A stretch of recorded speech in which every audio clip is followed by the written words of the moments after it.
sera béni. Aujourd'hui, quelqu'un sera guéri.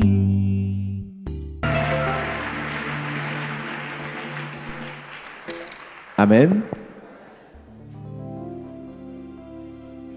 Soyez tous les bienvenus ce soir. Je sais que Dieu va nous bénir parce que toutes les occasions pour se retrouver dans la maison de l'Éternel sont des occasions de bénédiction certaines. La Bible dit qu'il est bon pour les enfants de Dieu de demeurer ensemble. Parce que c'est lorsque les enfants de Dieu sont réunis, demeurent ensemble, que Dieu apporte la bénédiction. C'est pourquoi si tu crois que tu seras béni ce soir, j'aimerais que tu acclames encore le Seigneur.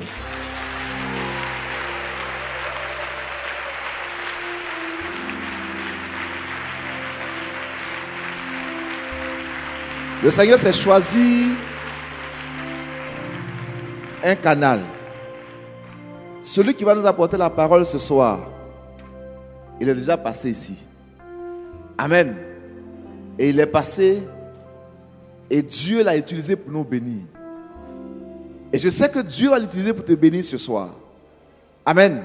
C'est pourquoi j'aimerais que tu acclames le Seigneur pour la vie du prophète Denis que nous recevons ce soir, qui va nous apporter la parole de Dieu. Acclame le Seigneur Jésus pour sa vie.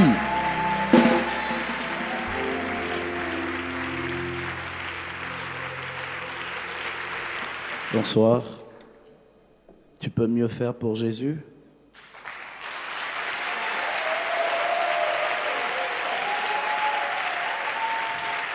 Pour Jésus, pour Jésus. La Bible l'appelle Emmanuel, Dieu parmi les hommes. Il est le Dieu qui était, qui est et qui vient.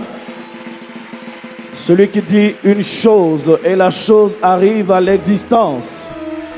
Je parle de celui qui règne dans les cieux, sur la terre, d'éternité en éternité. Je te demande ce soir d'acclamer le champion des champions, le lion de la tribu de Juda.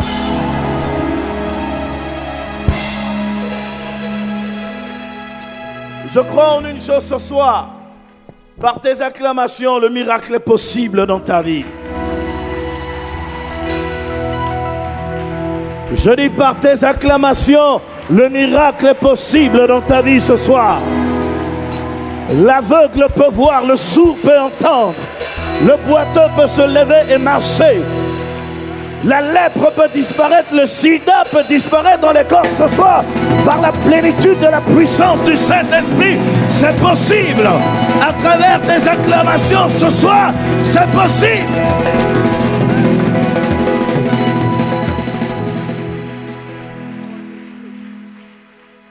Les cieux proclament la gloire du ressuscité.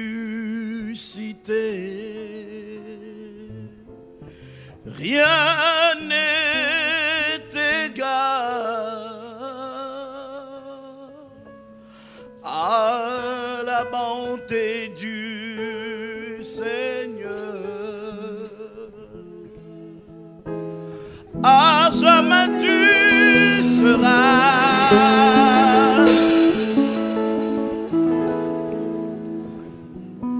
l'agneau sur le trône.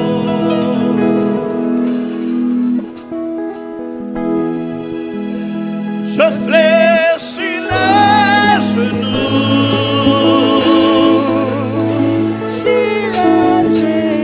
Balance les mains, chante après moi.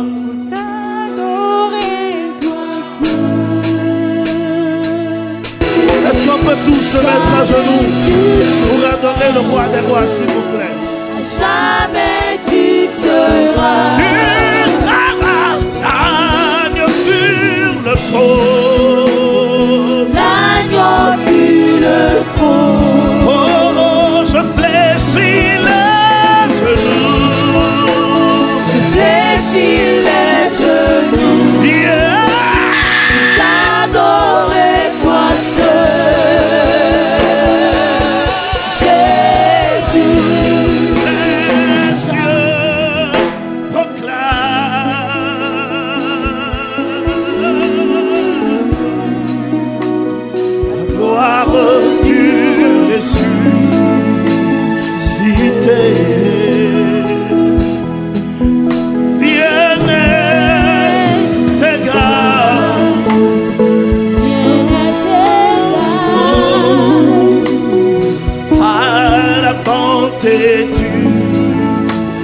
Seigneur.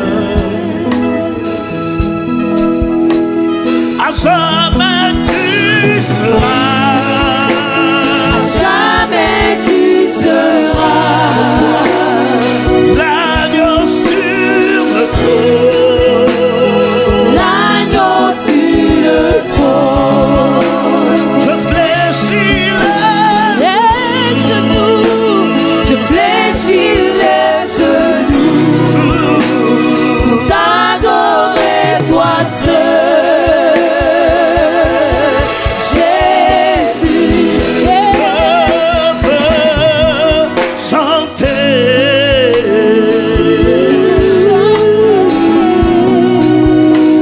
la gloire du ressuscité.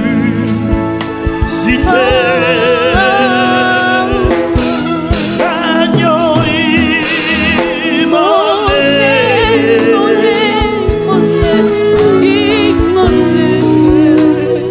nous a rachetés pour Dieu.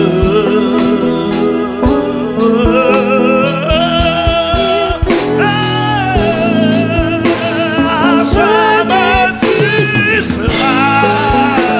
à jamais tu seras.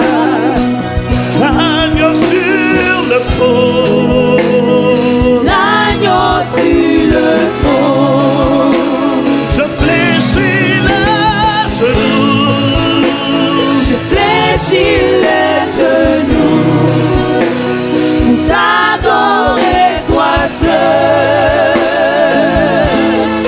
Jésus.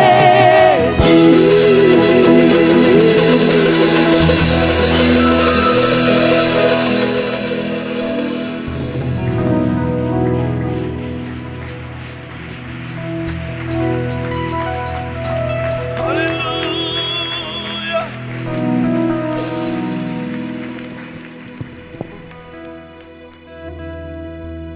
Tu m'as dit de laisser ma famille et d'aller dans les nations annoncer ta parole. Alors que je m'en vais, Seigneur, je te demande de protéger ma famille. Alors que je suis là ce soir, peu signifiant pour les hommes, peu signifiant dans ce monde, peu signifiant sur la terre des vivants, je veux encore diminuer et que toi seul grandisses ce soir au milieu de cette assemblée. Que tu croisses par ta puissance et par ton autorité au milieu de ces saintes, par la vertu du Saint-Esprit. Que ta parole retentisse dans les cœurs et que le miracle soit possible ce soir pour chaque personne dans cette salle. Dans le nom de Jésus-Christ. Ta présence est maintenant totale. Et l'Église dit très fort, Amen. Disons Amen en acclamant plus fort pour le Seigneur. Veuillez vous asseoir. Merci. Je rends grâce à Dieu pour cette opportunité qu'il me donne de revenir encore dans ce pays et d'avoir le privilège de passer ici. Chaque fois que le bishop m'invite, c'est avec tremblement de cœur et beaucoup de respect que je viens. Vous savez, j'ai l'habitude de dire que la grandeur d'un homme, quelquefois, est dans le nom qu'il porte, mais c'est aussi dans les œuvres qu'il a réalisées. Et pour moi, quand Jésus disait « La foi sans les œuvres, elle est morte », Jésus voulait tout simplement dire que les œuvres parlent plus que la foi. La foi attire Dieu vers nous, mais nos œuvres convainquent plus les hommes pour nous. Nos œuvres emmènent les hommes à croire en nous. Et c'est pour moi vraiment un plaisir. Je crois que j'ai pris la parole un peu plus tôt derrière toi, Bishop. Mais c'est avec beaucoup de respect que je m'adresse à cet auditoire ce soir. Et encore merci de bien vouloir m'inviter. Puisse le Seigneur combler les désirs de ton cœur. Dis à la personne qui est à côté de toi, le thème de ce soir s'intitule « La terre ». Dis la terre. Dis encore bien la terre. Jean chapitre 9, le verset 1. Jésus vit en passant un homme aveugle de naissance. Ses disciples lui firent cette question. Rabbi, qui a péché, cet homme ou ses parents, pour qu'il soit aveugle né, ou encore né aveugle? Jésus répondit, ce n'est pas que lui ou ses parents aient péché, mais c'est afin que les œuvres de Dieu soient manifestées en lui. Il faut que je fasse, tandis qu'il est jour, les œuvres de celui qui m'a envoyé, car la nuit vient où personne ne peut travailler. Pendant que je suis dans le monde, je suis la lumière du monde. Dis à quelqu'un à côté de toi, je suis la lumière du monde.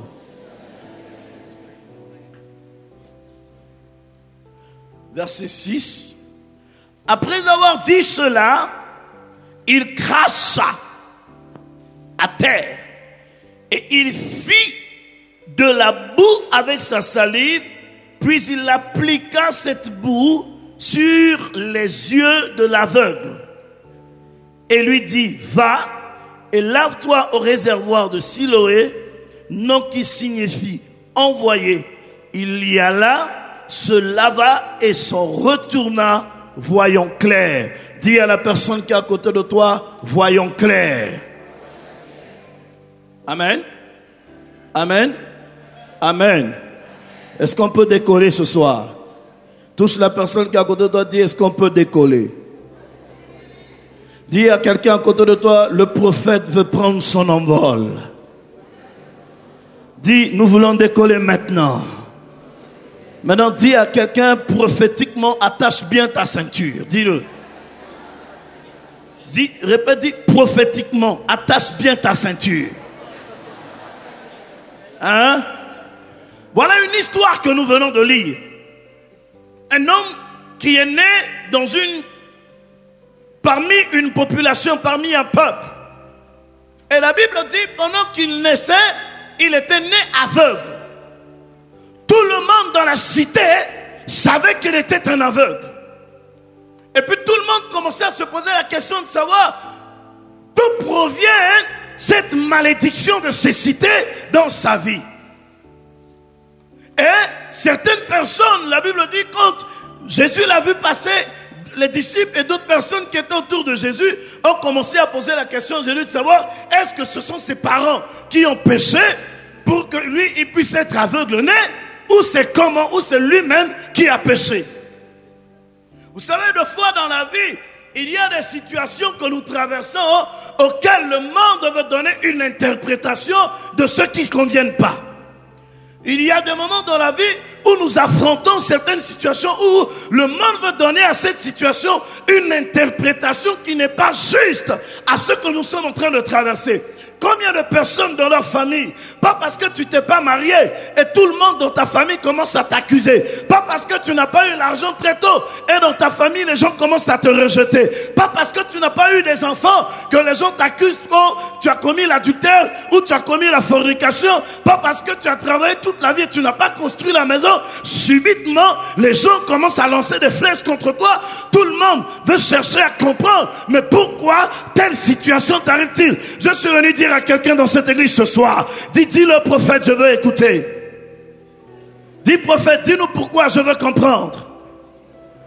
Généralement, lorsque les hommes commencent à nous poser la question ou à poser des questions sur ce que nous sommes, pourquoi tel genre de situation arrive-t-elle dans notre vie? Pourquoi tel genre de problème nous environne-t-il? Pourquoi est-ce que la vie de telle personne est dans telle situation? Malgré les prières, malgré les temps de consécration, malgré les temps de jeûne, pourquoi est-ce que certaines situations ne s'améliorent pas? Et tout de suite, ceux qui sont du côté de tes ennemis commencent à faire leur appréhension de ta petite vie. Ils commencent à t'accuser du non. Certainement la sœur là, c'est parce qu'elle cherche trop les hommes. Non, tu ne connais pas son histoire. Dans sa famille, c'est la sorcellerie. Oh, on t'a pas informé.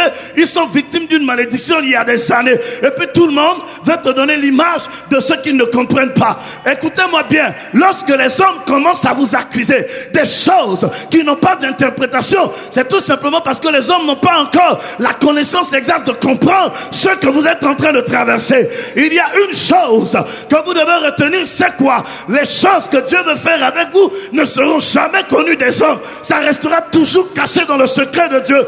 Voilà pourquoi, quand les hommes ne comprennent pas encore pourquoi vous êtes en train de vivre dans telle situation, ils peuvent se lever et jeter du discrédit sur vous, jeter de l'injure sur vous, jeter des insultes sur vous. Mais pendant qu'ils sont en train de le faire, laissez-moi vous dire, Dieu se moque d'eux. Dis à quelqu'un à côté de toi, Dieu se moque d'eux. Oh, dis ça bien que je te prêche l'évangile ce soir. Dis ça bien que je bombarde l'évangile ce soir. Pendant qu'ils étaient en train de dire, est-ce qu'il a péché? Pour qu'il soit dans cette situation, Jésus riait. Je parle à quelqu'un ce soir. Tous ceux qui s'interrogent sur ta situation, Jésus va rire d'eux ce soir. Je suis venu t'annoncer de la part de Dieu. Ton Dieu va rire. Ils ne peuvent pas comprendre ce qui est en train de se passer. La situation que tu es en train de vivre n'est pas parce que tu es victime d'une malédiction. N'est pas parce que le sorcier t'a bouffé. N'est pas parce que Dieu a refusé de t'exaucer. Mais ce n'est qu'une question de temps. Je suis venu parler à quelqu'un ce soir. Dans le programme de Dieu, les choses devaient être ainsi pour que la destinée de ce temps soit parfaitement accomplie. Si cet homme n'était pas aveugle-né, Jésus n'allait pas le retourner à la terre. Aïe, aïe, aïe, aïe. Je sens que je veux prêcher maintenant. Ouais! Dis à quelqu'un à côté de toi, il veut commencer, il veut commencer. Dis à quelqu'un, il veut commencer. Écoute-moi bien. Tout le monde dans le village était en train de se dire, assurément, cet homme a péché. Ou ses parents ont péché. C'est pourquoi il est aveugle-né. Jésus dit non, vous êtes en train de vous tromper. Il n'a pas péché, aucun de ses parents n'a péché. Mais s'il est dans cette situation, c'est pour que les œuvres de l'Éternel soient manifestées en lui. Est-ce que je parle à quelqu'un ce soir? Est-ce que je parle à quelqu'un ce soir? Je viens parler à un homme. Je viens parler à une femme dans cette église ce soir. Abandonnée de tous. Tout le monde est en train de tirer sur toi. Tout le monde, les gens ne comprennent pas dans ta famille la situation que tu es en train de vivre. Et puis ils disent voilà, on lui avait dit de laisser tomber les histoires des dieux là. Ils sont en train d'aller là-bas. On lui a fait comprendre que ces gens c'est des magiciens. Ces gens c'est pas des gens bien. Et puis il a quand même insisté. Il est parti dedans. Voilà pourquoi sa vie est devenue comme ça. Il y a des gens dans leur famille qui ont été rejetés par leurs parents, tout simplement parce qu'ils ont décidé de croire en Dieu.